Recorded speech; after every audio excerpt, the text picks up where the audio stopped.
예쁘죠? 안녕하세요. 참동TV 참동입니다. 오늘은 김제 미래농업센터에 왔습니다. 농사를 짓다 보니까 가장 중요한 게 땅이라고 생각을 들어서 농촌진흥청에서 주최한 교육을 들으러 왔는데요. 여기서 교육들도 듣고 교육에 참여하신 전문가분들도 만나서 땅의 중요성에 대해서도 한번 여쭤보도록 하고요. 그리고 저희가 고추 농사를 짓고 있으니 고추 농사에 대해서도 한번 다양하게 여쭤보도록 하겠습니다. 그럼 한번 이렇게 가보실까요? 네, 안녕하세요. 네, 자기소개 좀 먼저 부탁드리겠습니다. 네, 저는 경농 미래농업센터에서 작물을 담당하고 있는 서인호 연구원이라고 합니다. 우선 제일 먼저 궁금한 게 오늘 또 비가 오고 있잖아요. 비가 오기 전에 약을 하는 게 좋을까요? 아니면 비가 온 후에 약을 하는 게 좋나요? 약은 효과적으로 방지하기 위해서는 비 오기 전에도 살포를 해야 되고 비 온 다음에도 살포해야 되는 게 맞습니다. 그러면 비가 오기 전에도 하고 비가 온 후에도 하면은 약값이 장난 아니게 많이 들 것 같은데. 그렇죠. 물론 약값이 많이 들어가죠. 근데 이거를 효과적으로 아니면 효율적으로 방지를 하면은 훨씬 더 농사 비용을 아낄 수 있는 그런 팁이 있습니다. 어떤 방법이 있죠?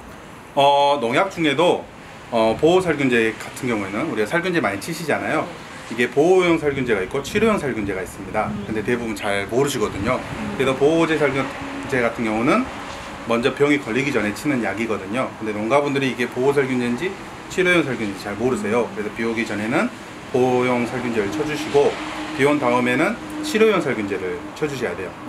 이게 어려우시죠? 그거는 다 그 약통에 써 있는 건가요? 그걸 어떻게 알 수 있죠? 농약에는 표시가 되어 있습니다. 살균제 같은 경우는 왼쪽 상단에 보면은 네. 가나다라라고 네, 한글이 써져 있거든요. 그래서 우리가 흔히 할 수 있는 카라고 써져 있는 애들은 비 오기 전에 치셔야 되는 부분이고요. 그리고 사라고 써져 있는 애들은 비 온 다음에 그리고 비가 많이 올 경우에는 다라고 써져 있는 애들을 쳐주시면 됩니다. 전혀 몰랐던 내용인데 아주 신기합니다. 원래 제가 그 농약 위에 써 있는 것들은 이렇게 많이 봤는데 그 글자마다 그 뜻이 있는 거는 오늘 또 처음 알았습니다.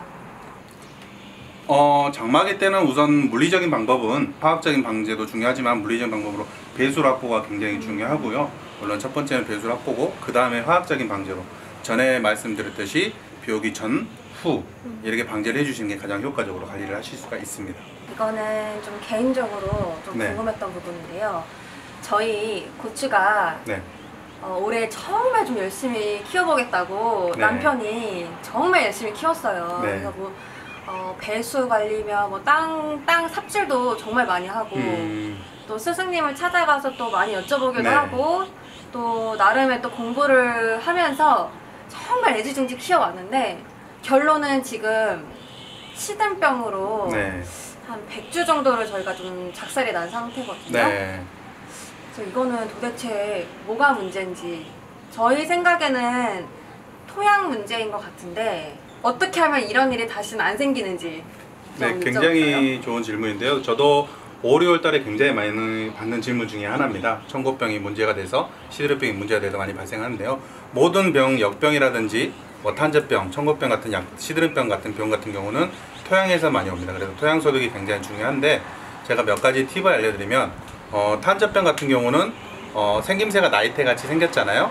보면은 고추밭에서도 나이테처럼 번지기 시작합니다. 그리고 역병이라든지 시드름병 같은 경우는 골줄을 타고 번지기 때문에 반드시 역병이라든지 아니면 뭐 시드름병이라든지 발생했을 때는 그 줄을 반드시 뽑아서 밭에서 최대한 멀리 버려주시는 게 이제 첫 번째 방법이고요. 그거를 처음부터 예방하기 위해서는 육묘 시기부터 관리하는 게 굉장히 중요합니다. 육묘 시기부터 육묘에다 소독을 충분히 아까 지금 말씀드리듯이 예방제를 먼저 육묘에다 충분히 주고 얘가 튼튼하게 만들어주는 게 첫 번째 조건이고요. 그리고 토양 같은 경우는 지금 뭐 계속 연작을 하시기 때문에 그리고 고추를 계속 심어야 되는 상황이기 때문에 다른 작물 들어가기가 굉장히 힘드실 거예요. 그럴 때는 이제 토양 소독을 해주시는 게 굉장히 좋은 방법 중에 하나죠. 그리고 뭐 청고병 걸린다 해서 그 걸린 주만 죽이는 게 아니라 그 다음 주까지 한 개씩 더 제거해 주시는 게 가장 좋습니다. 원래 방침은 토양까지 떠서 제거를 하시는 게 좋은데 그렇지는 좀 힘드시니까 네, 그 상태에서 이제 화학적인 방지하시는 게 두 번째로 좋은 방법이죠. 네, 마지막으로 이것도 굉장히 평소에 좀 궁금했던 네, 것인데 이제 고추를 하시면 이제 약을 분명히 쳐야 되는데 그렇죠. 약을 하면은 똑같은 약을 하다 보면은 내성이 생겨서 네, 뭐 맞습니다. 번갈아 주면서 해야 된다 이런 네. 말이 있는데 좀 정확하게 좀 어떻게 되는 건가요? 잘 알고 계시듯이 약은 한 가지 약만 치면은 안 되고요. 요즘 뭐 PLS라고 굉장히 많이 또 홍보도 네. 하고 그러잖아요. 그렇기 때문에 약 뒷면에 보면은 뭐 수확 시기 전까지 3회 이상, 2회 이상 치지 말라고 하는 것들이 많이 있어요. 그래서 그거를 반드시 지켜줘야 되고, 약도 순서가 있습니다. 병이 많이 발생했을 때, 아니면 병이 적게 발생했을 때 그래 치는 약들이 있거든요. 그래서 앞서 말씀드렸듯이 개통들, 카라든지 이런 뭐 사라든지 다라든지 이런 걸 반드시 보시고 교차 살포를 하시는 게 좋습니다. 그리고 한 가지만 더 말씀드리면은 살충제 같은 경우는 우리가 굉장히 위험하게 하는 바이러스, 옮기는 벌레 같은 경우는 반드시 정해진 약들을 순서대로 하셔야지 효과가 극대화되는 것을 보실 수가 있거든요. 네. 정해진 약들을 순서대로 네, 살포하는 게 굉장히 살포하는 좋습니다. 거. 네. 그게 무슨 말이죠? 굉장히 어렵죠. 지금 오늘 뭐 하루 종일 해도 끝나지 않을 거긴 한데요. 예를 들어서 청체벌레 같은 경우는 청체벌레를 죽일 수 있는 이제 숫자들이 있어요. 네, 그 번호가 있는데 걔들을 다발생 시 아니면 적게 발생했을 때 약치는 방법이 다 틀립니다. 왜냐하면 곤충들을 죽일 때 머리를 공격해서 죽이는 약이 있고요. 네. 먹었을 때 죽이는 약이 있고 맞아요. 숨을 못 쉬게 하는 게 해서 죽는 약이 있어요. 근데 청체벌레 같은 경우는 약을 잘못 쓰셨을 때 얘들이 뭐 정신적인 충격을 받아서 갑자기 내가 죽을 것 같아. 그러면 산란을 굉장히 많이 해버리는 경우가 발생을 하거든요.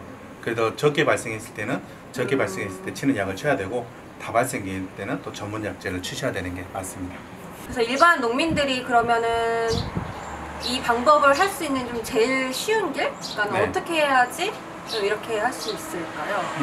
가장 좋은 방법은 여러 군데 농약사를 드리는 것보다 한 군데를 정하셔가지고 거기서 구입하는 게 굉장히 좋고요. 네. 그리고 반드시 구입하실 때 숫자 써져 있는 것을 반드시 확인하셔서 이번에 1번을 치셨으면 다음에는 2번, 3번을 치시는 게 굉장히 좋습니다. 네. 아무리 좋은 약도 여러 번 치면은 맞아요. 처음에 말씀하셨던 것처럼 내성이 생기기 때문에 방제 효과가 떨어지거든요. 네. 그러면은 이제 원래 다니던 농약사 한 곳을 정해서 거기서 이제 약을 받으시고 숫자를 잘 보고 구매를 하시는 게 맞겠네요. 네, 좋습니다. 그러면 숫자는 어디에 써 있는 건가요? 네, 숫자는 여기 보시면은 네. 왼쪽 상단에 살충제 9B라고 써져 있는 것을 확인하실 수가 있고요. 살충제 9B라고 써져 있습니다. 그러면 농약 앞면을 보면은 여기 네. 왼쪽 상단에 네. 숫자가 적혀 있는 건데 또 다른 통도 네. 똑같이 적혀 살균제 같은 있나요? 경우도 같은 쪽에 이렇게 4, 카 이런 식으로 써져 있습니다. 4, 이거를 1카. 네, 이거를 반드시 확인해 주시고 하시는 게 굉장히 좋습니다. 네, 오늘 그러면 아주 생전 처음 듣는 말씀 해주셔서 너무너무 감사드리고요. 네. 앞으로 좀 이런 걸 많은 농민분들이 좀 아실 수 있게 좀 교육 좀 많이 와주셨으면 좋겠습니다. 네, 언제든지 말씀하시면 제가 한 걸음에 달려가서 교육해 드리도록 하겠습니다. 네, 무료로 해주시는. 네, 당연히 무료로. 네, 알겠습니다. 무료로 해주신다고 합니다. 네, 오늘 감사합니다. 네, 수고하셨습니다. 구독과 좋아요. 그런 거안 하고. 저희가 잘 안 해서 저희가 부끄러움이 많아요. 구독과 좋아요.